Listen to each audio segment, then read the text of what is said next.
One of the most annoying things to have to deal with as a content creator is to record my video, take it back into editing, and then only to discover that I had the gain settings too low or too high with my audio. And whilst it is possible technically to adjust levels in editing, doing so with most audio recordings tends to just bring in extra noise, and effectively re-recording the entire video from scratch is often the only answer. Well, at least that used to be the case, but not anymore, because Rode have just brought out the Wireless Pro. I purchased it and I have been loving the feature that is the 32-bit float recording, because what this effectively does is make a backup copy of my audio, and then if I have messed up the gain levels with the camera or with the microphone, when I get into editing later, I can make the adjustments with that 32-bit float file and not have any additional noise entering into my edited file. Honestly, I'm not a natural videographer,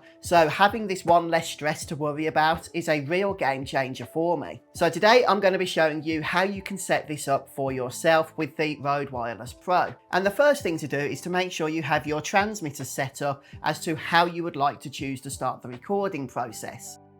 So I am doing this on Windows 10 with the Rode Central app, but the app also works with your mobile device as well. So the first thing we are going to want to do is select one of the transmitters that we will be recording with and ensure that we have the settings option here open, and we can adjust whether we want our recording to be manual or always. So if it is on always, that means as soon as the transmitter is turned on, it will start recording. Whereas if we have the manual setting selected, then we do need to tap the record button in order to start the recording. There's no right or wrong here, just pick whichever option is going to work best for you. Now that everything is set up, it is just a case of recording your videos as you normally would. If you have the recording on the Rode Wireless Pro set to manual, don't forget to tap the record button as you start, and you will know when you are recording a backup file because of the red light that will show up on the transmitter. And then when you've finished your video, simply stop that audio recording as well. And you can now rest assured that you have that high quality 32-bit rate file. So let's head over to the computer and see what we can do with it. Now, when it comes to exporting our audio files, we do have a couple of choices. So first off, we can use the Rode Central app once more. And if we go ahead and select the transmitter that we use to record our voice, then we can go ahead and download from here. So what I'm going to do is select the record number 5 file, and we can choose to download the 32-bit float file as it is, which is what I am going to do.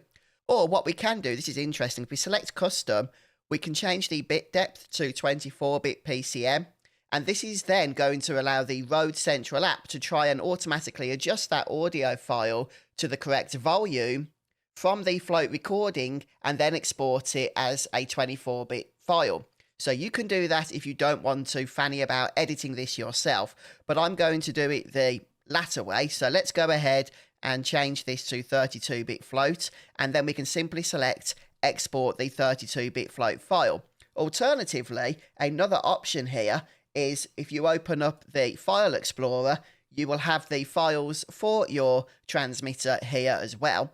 And this will allow you to copy and move them as the 32-bit float recording, so this will not convert them. So I'm going to go ahead and close the Rode Wireless Central app and copy this 5th audio recording directly into my editing software, which is in my case Premiere Pro, but you can use any editing software pretty much to do this.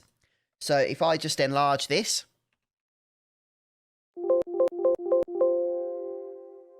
okay, and now we can see the waveform more clearly.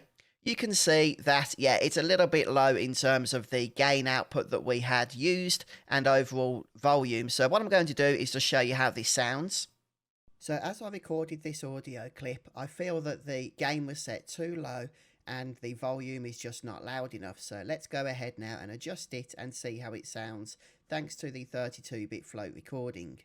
What we're going to do is select the audio file, tap G for Premiere Pro, and then on the normalize max peak option, I'm going to set this to -4.